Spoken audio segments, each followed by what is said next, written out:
sang dokter yang menangani persalinannya, memegang ari-ari bayinya tersebut dan memasukkan ke mulutnya. Sesampainya Suroso di ruang persalinan di mana Padmi berada, sejurus sebelum membuka pintu matanya sempat sekilas melirik pada tulisan di atas ruangan itu, dan saat dibaca ternyata tulisannya adalah kamar mayat.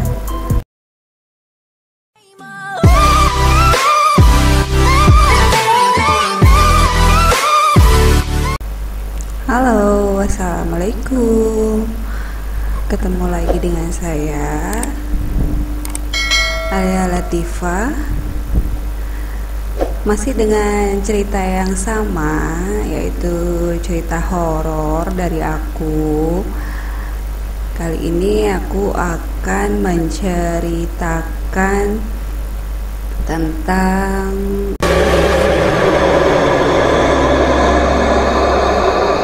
ini adalah kisah nyata ya guys. Jadi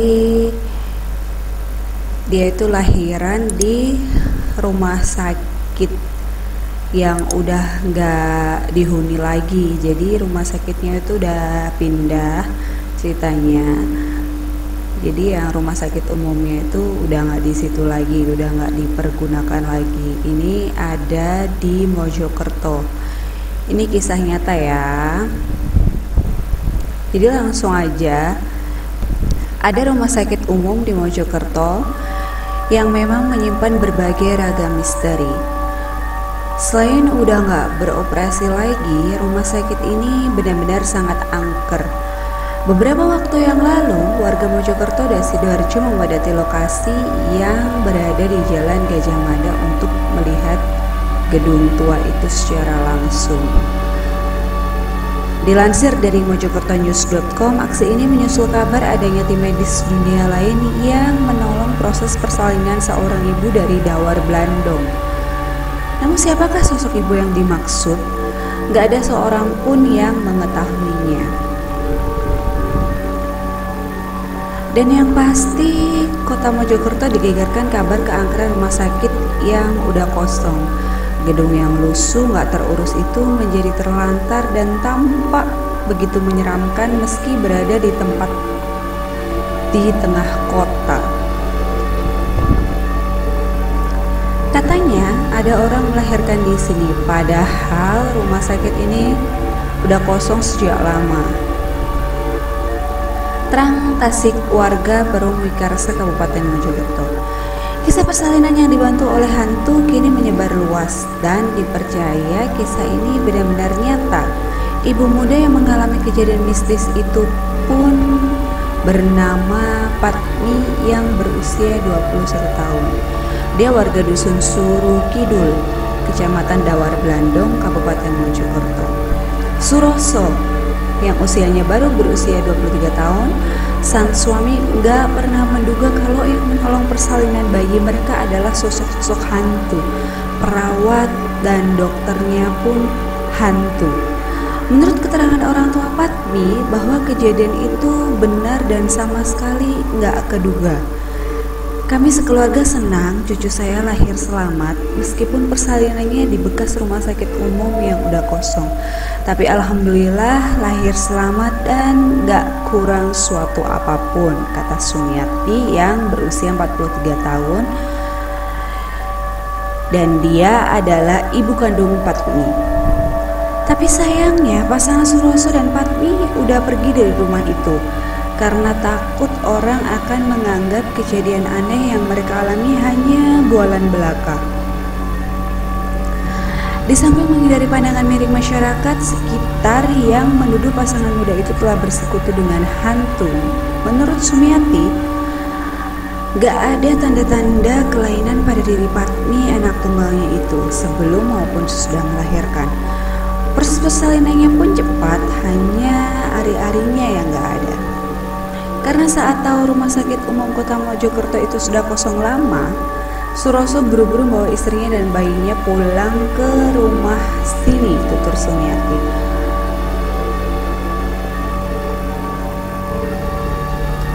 Diceritakan pada hari Kamis 4 April pada tahun 2013 lalu, malam sekitar pukul 6. Patmi mengalami kesakitan pada perutnya dan seakan mau buang air besar. Melihat anaknya meringis menahan rasa sakit akibat kandungannya yang sudah 9 bulan itu, Sumiati menyuruh Suroso, anak mantunya, untuk segera berkemas mengantarkan Patmi ke rumah sakit. Seusai memasukkan barang-barang yang sekiranya dibutuhkan kelak untuk proses persalinan ke dalam tas, seperti kain sarung panjang, baju bayi, gurita, dan lain sebagainya, Suroso pun memuncang Patmi menuju rumah sakit kota Mojokerto dengan mengendarai motor. Di desa Kupang di bawah sana sebenarnya ada bidan, tapi kami nggak mampu untuk membayar. Jadi kami berharap program Jampersal, jaminan persalinan, agar bisa gratis meskipun nantinya dioperasi. Dan adanya hanya di rumah sakit umum di kota, jelas Sumiati, yang sehari-harinya membuka warung kopi di pinggir hutan jati Dusun Surukidul. Saat itu selepas pukul 7:30 malam, pasangan Suroso dan Patmi tiba di pelataran rumah sakit umum daerah Dr. Wahyu Sudirohusodo, kota Mojokerto. Setelah memarkir kendaraannya, Suroso pun menuntun tangan istrinya yang masih merintih menahan sakit pada perut karena ingin melahirkan, dan mereka pun lalu berjalan menuju ruang UGD di sisi sebelah kanan rumah sakit tersebut. Dalam ruangan itu mereka ditemui oleh 2 orang perawat perempuan yang berpakaian serba putih yang sedang berjaga. Suroso lantas menyampaikan kepada perawat itu jika istrinya akan melahirkan. Kata anak saya, seketika para perawat itu mengambilkan kursi dorong dan menyuruh Patmi duduk di atasnya.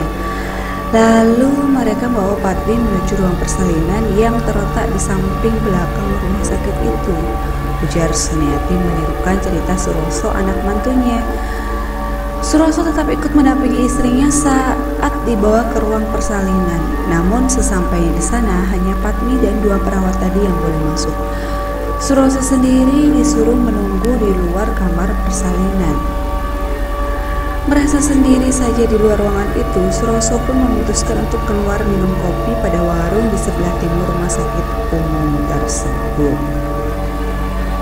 Sesampainya di warung, dia pun lantas memesan minuman kopi panas untuk berjaga agar dia tidak terserang ngantuk dalam menunggu kelahiran anak pertamanya itu. Sambil menikmati hidangan kopi panasnya, Suroso ditanya oleh pemilik warung, "Dari mana, Mas? Mengapa saya belum pernah lihat Mas ini sebelumnya?" tanya pemilik warung.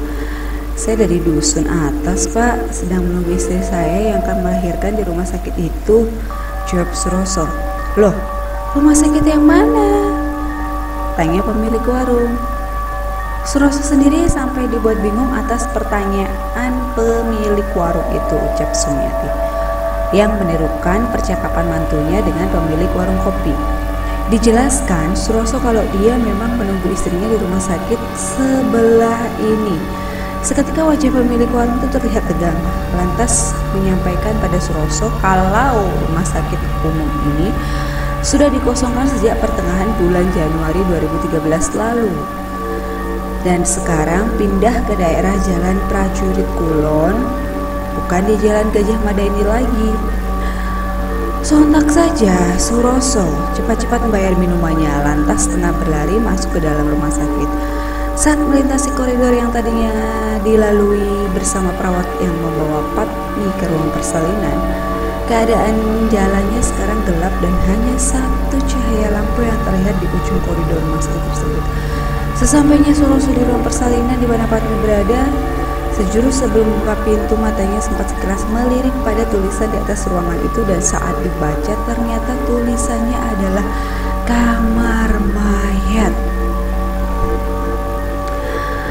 Melihat itu hatinya langsung kecut dan menciut memikirkan nasib istri dan anaknya. Tanpa mengetuk, seketika dibuka pintu ruangan tersebut dan mendapati Patmi tertidur memeluk seorang bayi laki-laki. Seketika dibangunkannya istri itu dan menceritakan kalau mereka salah masuk rumah sakit. Mendengar penuturan Suroso, Patmi pun lantas beranjak turun dari tempat tidur, bergegas dan menggendong bayinya. Secepatnya mereka langsung keluar dari ruang tersebut. Dan sesampainya di parkiran, Suroso segera memacu sepeda motornya secepatnya kembali menuju ke rumah Patmi di Dusun Surukidul. Saat mereka sampai di sini sekitar jam 22.30, setengah 11 malam bersama bayi laki-lakinya. Patmin pun cerita kalau saat melahirkan dia memang merasa aneh. Apalagi setelah dokternya datang, kontan rasa sakit Patmi saat itu hilang. Jadi dia melahirkan tanpa rasa sakit sedikit pun, cerita Sumiati.